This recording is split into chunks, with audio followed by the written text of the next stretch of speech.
Capítulo 3. Enfeitiçamento mental.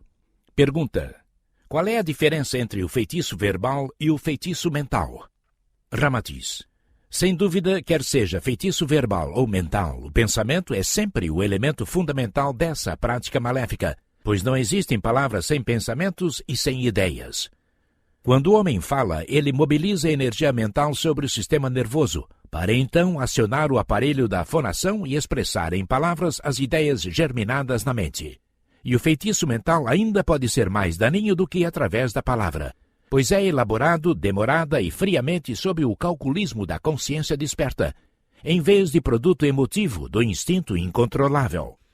O enfeitiçamento verbal, produzido pela maldição ou pela praga, pode gerar-se num arrebatamento de cólera, contrariedade ou desforra de natureza mais emotiva ou explosiva, produzindo mais fumaça do que ruínas. Faltando-lhe a premeditação que confirma o impacto ofensivo, também pode ser menos prejudicial. Pergunta: quais são os motivos que tornam o feitiço mental mais ofensivo do que o enfeitiçamento verbal? Ramatiz: o feitiço mental quase sempre é fruto do ciúme, do amor próprio, da frustração, vingança e humilhação, pois germina e cresce no silêncio enfermiço da alma e sob a consciência desperta do seu autor. O feitiço mental pode ser mais grave do que o feitiço verbal, porque fecunda-se na covardia silenciosa e ignorada do mundo profano. Quem amaldiçoa ou roga pragas assume em público a responsabilidade de sua desforra intempestiva. Mas o que enfeitiça pela mente resguarda-se no anonimato hipócrita e ainda continua a gozar do bom conceito público. Pergunta: qual é o processo ou mecanismo que faz o pensamento ferir à distância, movido por um veemente desejo de vingança? Ramatiz: a mente humana, quando tomada de raiva, ódio, cólera, inveja ou ciúme, produz energias agressivas que perpassam pelo cérebro perispiritual e fazem baixar-lhe o padrão vibratório, alterando também as demais energias astralinas e etéricas que ali se encontram em circulação. Então produz-se um fenômeno que podia ser definido por coagulação etéreo-astral, lembrando o caso da onda de frio, que ao atuar no seio da atmosfera do vapor de água, solidifica-o na forma de gotículas. Lembra também a corrente elétrica perpassando por uma solução salina, quando produz a precipitação verificada em laboratórios de química e física. As ondas mentais também ficam alteradas e intoxicam a própria atmosfera mental em torno do cérebro humano, produzindo substâncias que, baixando vibratoriamente, tornam-se nocivas e devem ser eliminadas do campo psíquico e áurico do homem. Mas elas, em vez disso, penetram na circulação humana, afetando o sistema endocrínico, linfático, nervoso e sanguíneo, produzindo doenças de origem ignorada. Por isso, as criaturas violentas, coléricas, irritáveis, pessimistas, ciumentas, invejosas e que se injuriam facilmente, quase sempre são vítimas de alergias inespecíficas, urticárias, nefrites e eczemas neurohepáticos, surtos de desinteria ou hemorroidas, consequentes do desequilíbrio mental e descontrole psíquico. Os hipocondríacos, por exemplo, são criaturas que vivem presas a infeliz círculo vicioso. Elas alteram-se perturbando o psiquismo, e quando este desarmoniza, então adoece o fígado. Da mesma forma, as ondas mentais astralinas e etéricas viajam pelo mundo oculto até à pessoa objetivada, no seu impacto enfeitiçante, e penetram-lhe na fisiologia do corpo, provocando enfermidades. Pergunta: qual é a definição mais clara do pensamento? Ramatiz: o pensamento é uma vibração da mente. Ainda é matéria, embora sutilíssima, que provoca a ruína de outrem, quando lançado sob o impacto tóxico da mente vingativa. É um fenômeno análogo ao da luz, pois se propaga em ondas, as quais vão se enfraquecendo à medida que aumenta a distância que percorrem. Mas o pensamento é muitíssimo superior ao fenômeno da luz, porque ele é uma vibração de matéria mais quintessenciada e a sua produção exige múltiplos fenômenos fisiológicos do corpo humano. Aliás, a concentração cerebral exigida pela função de pensar faz afluir para o cérebro maior volume de sangue. Os médicos provam isso atualmente com uma pessoa deitada numa balança, pois esta inclina-se para baixo assim que se processa a atividade da pessoa pensar.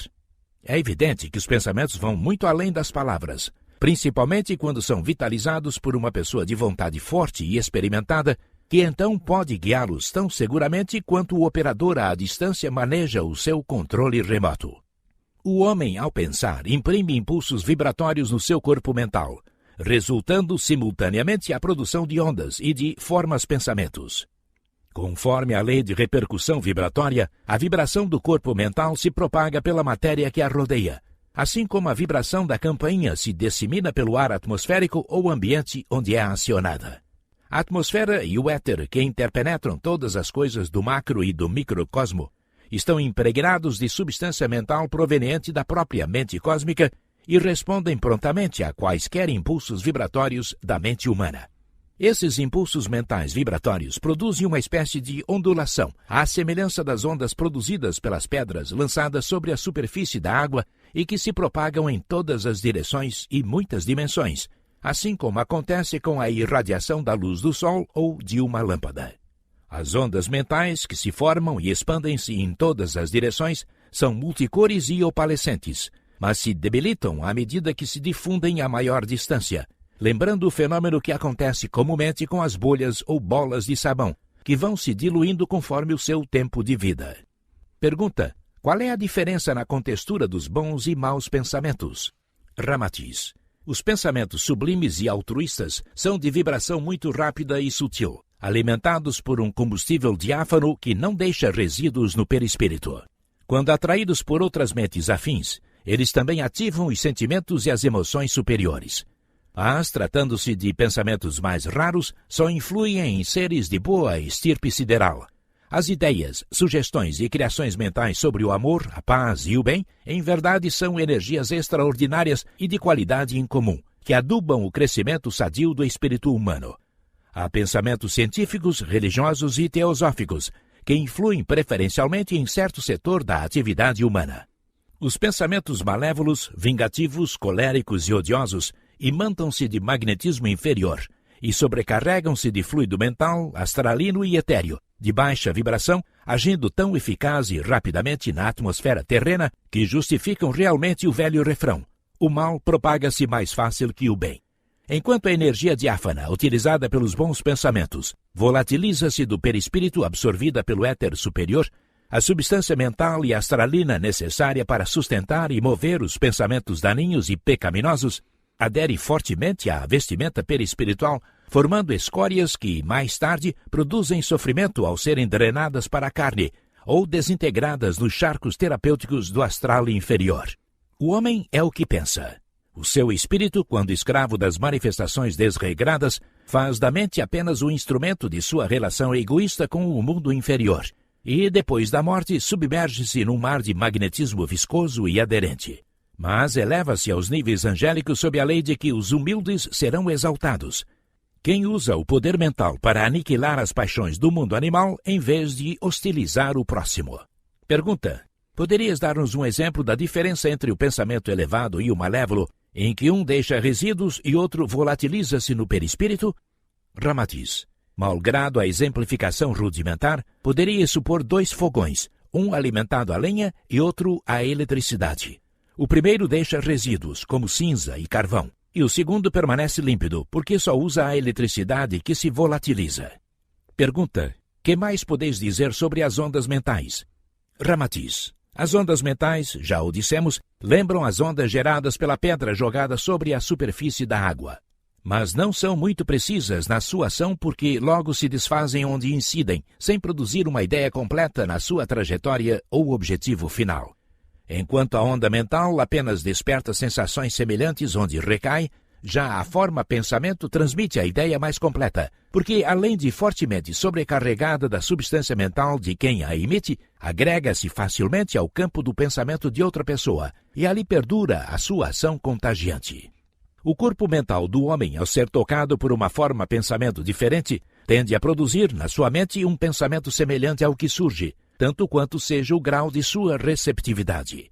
Sem dúvida, o poder e a ação dominante das ondas mentais e formas pensamentos projetadas por alguém variam conforme a força de vontade de quem as emite, enquanto também se enfraquecem tanto quanto mais longe estiverem de sua fonte original. A onda de devoção, emitida por pessoa contrita em sua fé, também desperta noutra pessoa, propícia a tal sentimento, um estímulo de devoção, o qual será tão forte qual seja a força da onda mental e a sensibilidade do seu receptor. Da mesma forma, uma onda mental de natureza especulativa também aviva, na pessoa receptora, impulso para transações comerciais.